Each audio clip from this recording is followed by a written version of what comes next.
December 31 12 96 1996.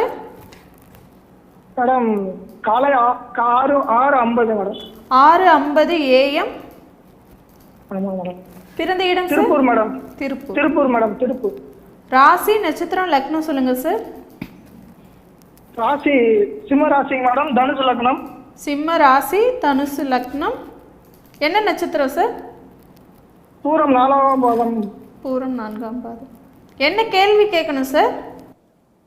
Hello madam, லைஃப்ல கொஞ்சம் பிரச்சனை ஓவராகவே போயிட்டு இருக்கு மேடம். ஏங்க, சிம்மராசிக்காரர்கள் எல்லாருக்குமே அட்டமத்த சனி நடந்து கொண்டிருப்பது ஒன்று, வேதையின் அமைப்பினால குறைந்த சாதகமற்ற தன்மைகள் நடக்கிறது உண்டு. ராகுதசை உங்களுக்கு ஆரம்பிக்குது. இந்த ராகுதசை சுயபுக்தி ஃபுல்லாக அப்படியே கலந்து கட்டி நடந்துக்கிட்டு இருக்கோம். சனியின் பார்வை, செவ்வாயின் நினைவு, குருவின் பார்வை.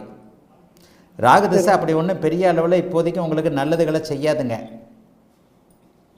சனியின் 2 டிகிரி பார்வையில் அவர் இருக்கிறாரு. செவ்வாயோடைய 2-3 டிகிரி இணைவில் இருக்கிறாரு.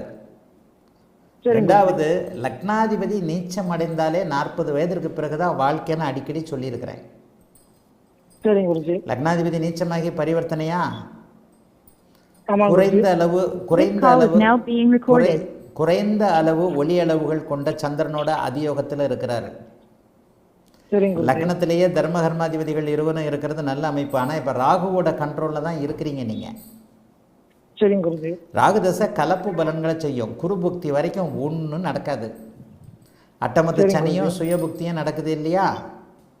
3 பாவர்கள் 10ஆம் இடத்தோடு தொடர்பு கொண்டா என்ன நடக்கும்? தொழில் நிரந்தரமாக இருக்காது, வேலை சரியாக செய்ய முடியாது, ஜீவன அமைப்புகள் எல்லாமே தடைபடும்,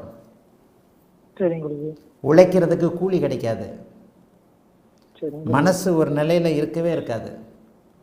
1.25 வருஷம் வேலைக்கு போங்க, பியூன் வேலை கிடைச்சாலும் வேலைக்கு போங்க, சம்பளமும் கிடைக்காது, ஏதோ இருக்கிறத அப்படியே ஓட்டிக்கிட்டு இருங்க.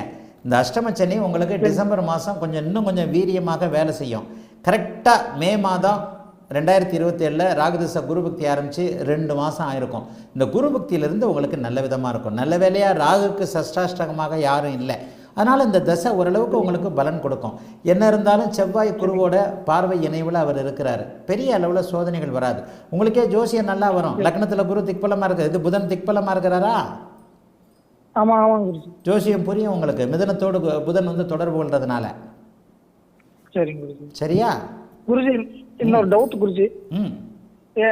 எனக்கு இப்ப பொன் குழந்தை பிறந்திருக்கு. அடுத்த குழந்தை ஆண் குழந்தை இருக்குமா? உங்களுக்கு பெண் குழந்தை பிறந்திருக்குல்ல, நான் அடிக்கடி என்ன சொல்றேன், 5ஆம் பாவகம் ஒரு மாதிரியாக இருக்கும் பொழுது, பலவீனமாக இருக்கும்போது முதல் குழந்தை பெண் குழந்தை, குருவே கெட்டு போனாலும் முதல் குழந்தை பெண் குழந்தைன்னு சொல்றேன் இல்லையா? குரு இங்க பாபத்துவமாக இல்லை. அடுத்த குழந்தை ராகுதசை குரு பக்தியில கண்டிப்பா எழுதி வச்சுக்கோங்க, ஆம்பளை பிள்ளை. ராகுதசை குரு புக்தியில ஆம்பளை பிள்ளை. சரியா? வாழ்த்துக்கள், நல்லா இருப்பீங்க. அழைத்ததற்கு நன்றி ஐயா.